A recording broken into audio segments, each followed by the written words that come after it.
बालकृष्ण भट्ट का निबंध है साहित्य जनसमूह के हृदय का विकास। उसका कुछ भाग शेष था जो इस प्रकार है। देखो, बौद्धों के उच्छेदन के पश्चात एक जमाना पुराण के साहित्य का भी हिंदुस्तान में हुआ। अर्थात बौद्धों के पश्चात पुराण साहित्य आया। उस समय बहुत से पुराण, उपपुराण और संहिता 2-4 वर्ष के हेर फेर से रची गई। अर्थात थोड़े ही हेर फेर के साथ में इस प्रकार की साहित्य की रचना हुई।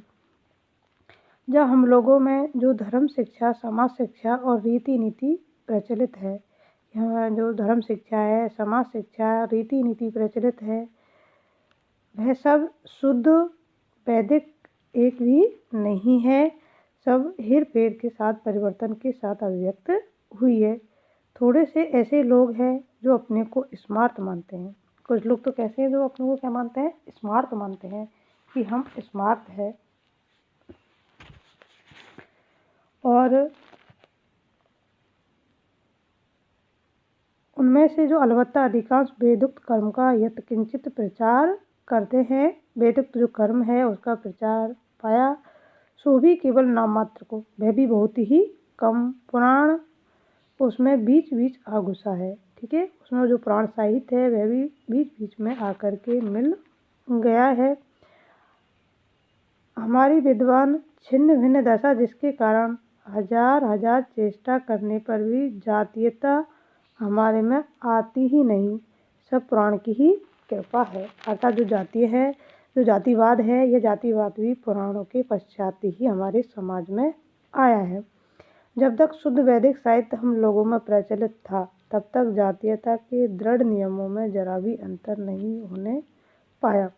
अतः जब तक शुद्ध वैदिक साहित्य था, जब तक जातीयता के जो बंधन थे वो दृढ़ थे और उनमें नेकमी अंतर नहीं आया। लेकिन जो जातिवाद है ये तो पुराणों के पश्चात ही हमारे समाज में प्रचलित हुआ है।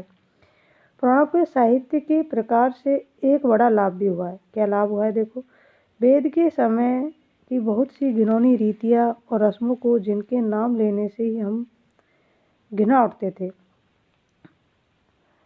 उन सब महाघोर हिंसाओं को, जिनके सबब में अपने अहिंसा धर्म के प्रचार करने में बौद्धों को सुविधा हुई थी, पुराणकर्ताओं ने उठाकर शुद्ध सात्विक धर्म को विशेष स्थापित किया। शुद्ध सात्विक धर्म है उनकी उन्होंने स्थापना की। अनेक मतांतरों का प्रचार भी पुराणों की ही करतूत है। और जो विभिन्न प्रकार के मतांतर प्रचलित हुए हैं, ये भी पुराणों के पश्चात ही अस्तित्व में आए हैं। पुराण वाले तो पंचायत पूजन ही एक से संतोष करके रह गए। जो पुराण वाले हैं पंचायत पूजन से ही संतोष का अनुभव करते हैं। तंत्रों ने बड़ा संहार किया है, लेकिन हमारे समाज में जो तंत्र मंत्र की विद्या है, इसका भी प्रसार प्रसार हुआ है। पुराण साहित्य से समाज को अत्यधिक विकृतियों का सामना करना पड़ा है। इससे हमें ये सबसे बड़ा लाभ यह हुआ है कि जो बहुत सी बुरी परंपराएं, रीति रिवाज थे, जिनका नाम लेने से हमारे हृदय में भी घृणा का भाव आ जाता था और घनघोर हिंसा प्रचलित थी, और सबका पुराण साहित्य में अंत हो गया है।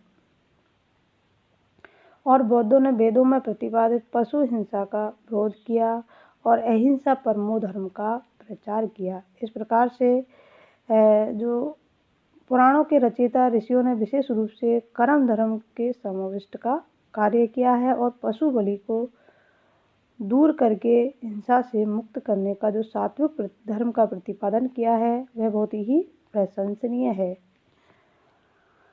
इस प्रकार से पुराण साहित्य तत्कालीन साहित्य की मनस्थितियों, उनकी भावनाओं का ही साहित्य है। तंत्रों ने बड़ा संहार किया। उन्होंने अनेक क्षुद्र देवताओं जैसे भैरव, काली, डाकिन, शाकिन, भूत प्रेत तक के पूजन को फैला दिया है। लेकिन तंत्र मंत्र, जादू टोना, भूत प्रेत आदि के पूजन का जो प्रचलन है वह और अधिक बढ़ गया है। मध्य मास के प्रचार को, जिसे बौद्धों ने तमोगुण और मलिन समझ उठा दिया था, तांत्रिकों ने फिर उसको बहाल किया। जो तांत्रिक लोग हैं, जो विकसित हुए, उन्होंने इस प्रकार की जो तंत्र विद्या है उसका पुनः प्रचार किया। पर बल वीर्य, बल वीर्य की पुष्टता से जो मांसाहार का प्रधान लाभ था, ये लोग फिर भी वंचित ही रहे। निसंदेह तांत्रिकों की कृपा न होती तो हिंदुस्तान ऐसा जल्द न डूबता। वेद के अधिकारी शुद्ध ब्राह्मण के लिए तांत्रिक दीक्षा या तंत्र मंत्र अति निषिद्ध है। ब्राह्मण तंत्र के पठन पाठन से बहुत जल्दी पतित हो सकता है। यह जो किसी स्मृतिकार का मत है, हमें भी कुछ कुछ संयुक्तिक मालूम होता है। बहुत से पुराण तंत्रों के बाद बने और उनमें तांत्रिकता का सिद्धांत पुष्ट किया गया। बालकृष्ण भट्ट जी इन पंक्तियों में तत्कालीन सभ्यता और सामाजिक जीवन का चित्रण कर रहे हैं कि भारत में पुराणों के बाद जो तांत्रिक साहित्य आया, उसकी ओर ही संकेत यहाँ किया गया है। बल वीर्य की पुष्टता से जो मांसाहार का प्रधान लाभ हुआ। जैसे हमारा जो पुराण साहित्य है, उसमें विभिन्न प्रकार के मतमतांत्र प्रचलित हुए, परंतु उसके बाद तांत्रिकों ने विभिन्न कुप्रथाओं का प्रचार किया और बौद्ध लोग मद मांस का भक्षण करना तमोगुण को बढ़ाने वाला अत्यंत मलिन कार्य मानते थे, परंतु तांत्रिकों ने उसे समाज में फिर से प्रचलित कर दिया ना। जो मांसाहार का प्रधान लाभ था, ये लोग फिर से वंचित ही रहे, ठीक है, उसको फिर से प्रचलित कर दिया। और उन्होंने क्या कहा कि मांस मदिरा का भक्षण करने से हमारा जो शरीर है वह पुष्ट होता है, हमारे शरीर को शक्ति मिलती है और यह मांस का ही लाभ है। बल वीर्य पुष्टता से हमारा जो शरीर है मांस का भक्षण करने से वीरता और पुष्टता को प्राप्त होता है। इस प्रकार का प्रचार प्रसार इन तांत्रिकों ने पुनः कर दिया। ये लोग फिर भी वंचित रहे। निसंदेह तांत्रिकों की कृपा न होती तो हिंदुस्तान ऐसा जल्द न डूबता। अर्थात हमारे देश में यदि ये तांत्रिक विद्या नहीं आती तो भारत का विकास और भी अधिक होता। अर्थात तांत्रिकों ने हमारे संपूर्ण शक्ति को, हमारी संपूर्ण सात्विक भावनाओं का ही लोप कर दिया। और ऐसा देखा गया कि तांत्रिकों के कारण ही भारतीय सभ्यता इतनी शीघ्रता से पतन के गर्त में जा रही है। लेखक कहते हैं कि धर्मशास्त्रों में वेद का अध्ययन करने वाला शुद्ध ब्राह्मण तांत्रिक दीक्षा से दूर रहता है, अर्थात इन्हें तांत्रिक दीक्षा नहीं लेनी चाहिए। उनके लिए तंत्र मंत्र की जो दीक्षा है यह पूर्णतः निषिद्ध बतलाई गई है। और स्मृतिकारों का मत उचित प्रतीत होता है। उन्होंने ये कहा था कि तांत्रिकों के काल में भारत ब्राह्मण धर्म अपनी रक्षा कर सका और उसका उतनी शीघ्रता से पतन नहीं हुआ। लेकिन पुराण तंत्र साहित्य के बाद रचे गए, इसलिए उनमें पुराणों में तंत्र की कई बातों को मेल हो गया है। इस प्रकार से जो तांत्रिक साहित्य है इसने हमारे देश को बहुत ही दूर कर दिया है और ब्राह्मण तंत्र के पठन पठन से बहुत ही जल्दी ही पतित हो सकता है। यह जो किसी स्मृतिकार का मत है कि हमें कुछ कुछ संयुक्त मालूम होता है, उसमें भी तांत्रिक का सिद्धांत पुष्ट किया। अर्थात इन्होंने अपने आचार विचार व्यवहार आदि सभी को प्रभावित किया और समाज में अंधविश्वास भूत प्रेत पूजा का विधान चालू किया। इस प्रकार तंत्र साहित्य के प्रचार प्रसार से हमारी जो सभ्यता है वह अवनति की ओर ही गई और हमारे समाज में विभिन्न प्रकार के अंधविश्वासों का प्राधान्य हुआ। ऊपर लिखे आए हैं कि हिंदू जाति में कौमियत के छिन्न भिन्न होने का सूत्रपात कब से हुआ है? पुराणों के द्वारा हुआ है। तंत्रों ने उसे बहुत ही पुष्ट किया है, जैसे कि शैव शाक्त वैष्णव जैन बौद्ध इत्यादि अनेक जुदे जुदे फिरके हो गए हैं। इसमें इतना दृढ़ विरोध कायम हुआ है कि एक दूसरे के मुख देखने के रवादार न हुए, अर्थात इनमें परस्पर द्वेष की भावना का प्रचार प्रसार हुआ और ये एक दूसरे को देखना भी पसंद नहीं करते हैं।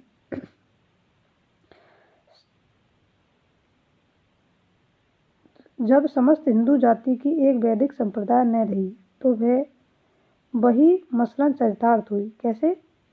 एक नारी जब दोए से हंसी, जैसे 70 वैसे 80।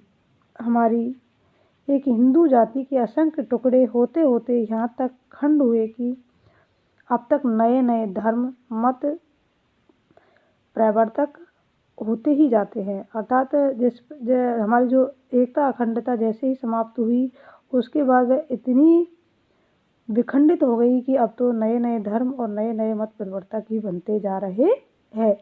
ये टुकड़े जितना वैष्णवों में अधिक है उतना शैव शाक्तों में नहीं है। ये टुकड़े ज़्यादा किस में है? वैष्णवों में है, और शैव और शाक्तों में थोड़े कम है। आपस में एक दूसरे के साथ मेल और खान पान जितना कम इनमें है उतना औरों में नहीं है। राम के उपरांत कृष्ण के उपासक से लड़े और कृष्ण के उपासक राम के उपासक से। ठीक है, तो इनमें जो कृष्ण और राम संप्रदाय है, इन दोनों में ही मतभेद प्रारंभ हो गया है। कृष्ण उपासकों में सत्यनासीन अन्यायी ऐसी आड़े आई की है, इनके पास में ही खटपट लगाए रहते हैं। अर्थात ये जो आपस में ही झगड़ना इन्होंने प्रारंभ कर दिया, तो हमारा जो समाज है, हमारी जो सभ्यता है, वह हमें छिन्न भिन्न सी नज़र आने लगी। प्राकृत के उपरांत हमारे देश में दो नमूने और आए, एक तो पद्मावत और दूसरा पृथ्वीराज रासो। पद्मावत की कविता में किसी कदर थोड़ा सा रस है भी। पृथ्वीराज रासो में तारीफ के लायक कौन सी बात है? अर्थात उसमें कौन सी बात ऐसी है जिसकी तारीफ की जाए, जिसकी प्रशंसा की जाए? यह हमारी समझ से बिल्कुल नहीं आती है। प्राकृत से उतरते उतरते हमारी विद्वान हिंदी इस शकल में कैसे आई है? प्राकृत से बाद में हमारी हिंदी धीरे धीरे इस रूप में कैसे आई? इस बात का पता अलबत्ता रायसा से लगता है, अर्थात पृथ्वीराज रासो से ही लगता है।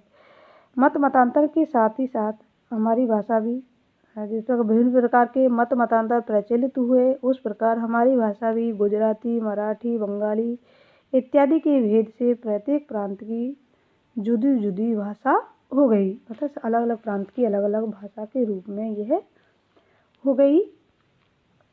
इन एक देशी भाषाओं में बंगला सबसे अधिक कोमल, मधुर और सरस है।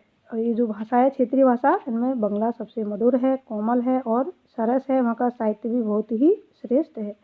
मराठी महाकठोर और कर्णकटु, पंजाबी भद्दी कठोर रूखेपन में है और उर्दू की छोटी बहन है। जब अपनी हिंदी की ओर आइए, इसमें संदेह नहीं, विस्तार में हिंदी अपनी बहनों से सबसे बड़ी है। बिल्कुल, इनमें हिंदी का विकास सबसे अधिक है। ब्रजभाषा बुंदेलखंडी, बैसवाड़ी की तथा भोजपुरी इत्यादि इसके कई भेद है। ये जो भेद है ये मतलब हिंदी के ही भेद है, ब्रज बुंदेली आदि। ब्रजभाषा में यद्यपि कुछ मिठास है, पर यह इतनी जनानी बोली है कि इसमें सिवाय श्रृंगार की दूसरा रस ही नहीं है। मतलब श्रृंगार ज़्यादा है इसमें। जिस बोली की कवियों ने अपने लिए चुन रखा है वह बुंदेली ही बोली है। इसमें सब प्रकार के काव्य और सब रस समा जाते हैं, अर्थात संपूर्ण रसों की अभिव्यक्ति इस भाषा में हुई है। अपनी अपनी पसंद निराली होती है। हमें बैसवाड़ी को मर्दानी बोली सबसे अधिक भली मालूम होती है। दूसरी भाषा जैसे मराठी, गुजराती भाषा की अपेक्षा कविता के अंश से हिंदी का साहित्य बड़ा है, अर्थात हिंदी का साहित्य सबसे बड़ा है। संस्कृत से कुछ ही न्यून है, किंतु गद्य रचना प्रोज हिंदी का बहुत ही कम है। सिवाय प्रेम सागर की दर्द रचना के इसमें कुछ भी नहीं है जिसे हम साहित्य के भंडार के अंतर्गत परिगणित कर सके। प्रसंग प्राप्त अब हमें यहाँ उर्दू के साहित्य की समालोचना का भी अवसर प्राप्त हुआ है, किंतु यह समय बहुत ही ऊब पैदा करने वाला है। इसे यहीं समाप्त करते हैं, उर्दू की समालोचना फिर करेंगे। इस प्रकार अब तुम इसका क्वेश्चन कर लेना कि कवि ने कौन से भाव इस निबंध के अंतर्गत व्यक्त किए हैं।